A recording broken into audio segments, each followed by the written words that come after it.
Hi, GenderBlenders. Welcome to week 78. This week's question is, how did you approach your doctor and your other healthcare professionals? Were they helpful?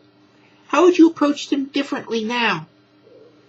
I think I kind of inspired this week's topic from a recent visit to my urologist. This is Steffi, and I'd like to talk about some of that. I've found some very, very helpful doctors. Much more so than I initially expected I was going to find, to be perfectly honest. And, you know, a year or so ago, I guess if it's about 13, 14 months ago now, I was still stealth. I visited my urologist stealth mode, and I was fully expecting him to query me as to what's going on. But he didn't. And it surprised me, shocked me a little bit. I almost decided to change doctors. As it turns out, I'm glad I did not. This year I decided I'm just going to go waltzing in as a girl, and he's not going to be able to not notice me this year. And that sparked a whole bunch of different things this year. It turns out he's a very, very, very helpful person. He congratulated me, but I'll get into that in a minute. I go to several doctors regularly. I go to a heart doctor regularly. You know, I've had a couple heart attacks. I go to my urologist. I've had what's called prostate BPH kind of a thing. And that's pretty much gone from this transition, by the way. But I did have that for a long time. I routinely go to a dentist 4 times a year. And I'll get into that. My family doctor has been absolutely marvelous through this whole transition. He's new. When I started my transition, I changed family doctors because I really didn't like my other family doctor. So I figured I'm going to look for a new one. And I told him up front what I was doing. And I told him that I was self-medicating. And I told him that I would absolutely follow what he told me to do if he would monitor what I was doing. With one exception, he told me to get off hormones. I told him I can't do that. But it turns out he's been very, very helpful through this whole thing as well. So those are the primary doctors that I go to. So I'd like to talk about them a little bit. First, my urologist. As I said, he congratulated me. He noted that this is a physiological condition. As it turns out, he did some research into this as part of his studies and as part of his postdoctoral kind of stuff. So he was actually reasonably conversant in us. And he did notice it's a physiological condition. He noticed that it's relatively common. And I did not know that. He said that of his patients throughout his career, there's been 50 to 100 of his patients that have this condition.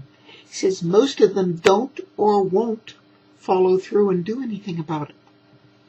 Some of them do.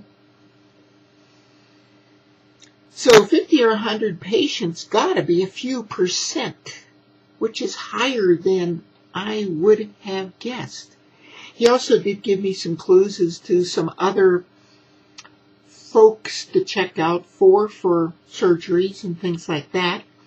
I told him that I had been planning surgery coming up late this fall, and he wishes me luck on it and things like that. So, and he said, when you're through, keep following through with me.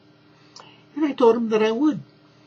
But that was an amazingly good doctor visit.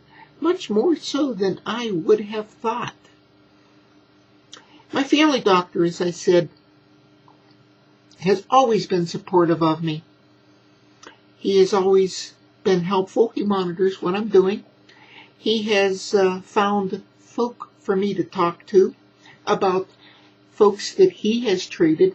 See, he treats the folks, one of the reasons why I went to him is he treats the folks in, shall we say, our community. Or he works in our community, has many gay, lesbian, etc. patients, has some transgender patients as well. So that's been wonderful. Actually, I got a reference from the one of the fellows that happens to be gay at work, and that's how I went to see him initially. But he's always been supportive of me, and he has found some folks locally have gone through the surgery from various places, and he's had me contact him and things like that. So that's been very, very nice. My heart doctor, I've had a couple heart attacks. He's also been very supportive of me because he sees my health. He sees how that has improved. As it turns out, I also told him up front, because he's a relatively new doctor for me as well. My previous heart doctor ended up moving out of the area about just when I was still stealth. And I talked to him when I was stealth, but still a girl. And he didn't catch on either. So I didn't follow up with his recommendation for here's my replacement, because he moved out of the area and I would have had to find a new doctor anyway. So I got my family doctor to recommend a heart doctor.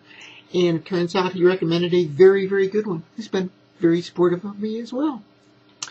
My dentist, I surprised him. I go to the dentist 4 times a year, teeth cleaning and stuff like that. I'm, one of those kind of folk that need that sort of. As you can see, my teeth are not in terribly great shape. So I have to do that.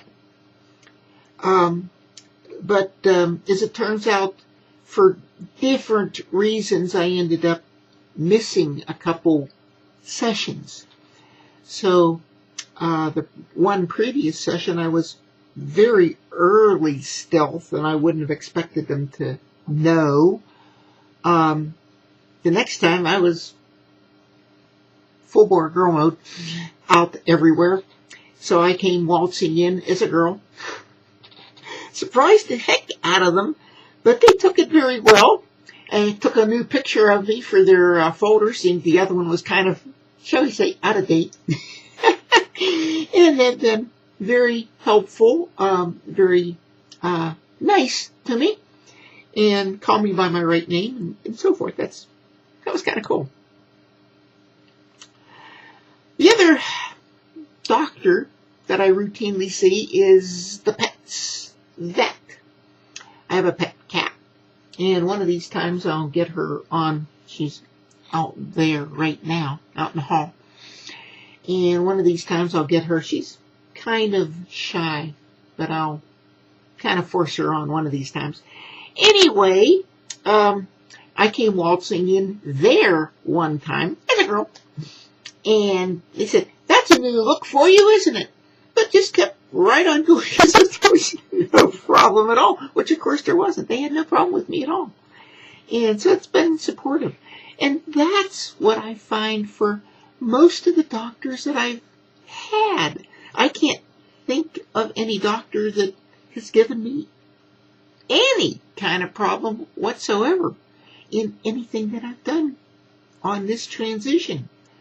Like I say, the absolute winner there is the urologist, who actually ended up being very helpful in terms of knowing and being very supportive and pointing out many facts that I never uncovered in months and months and months of searching a lot of time on the internet and so forth, trying to figure out this condition.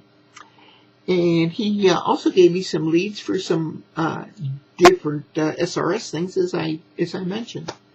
So that's my take on this week's topic. I hope that's been fun. Until next week, this is Steffi saying bye-bye.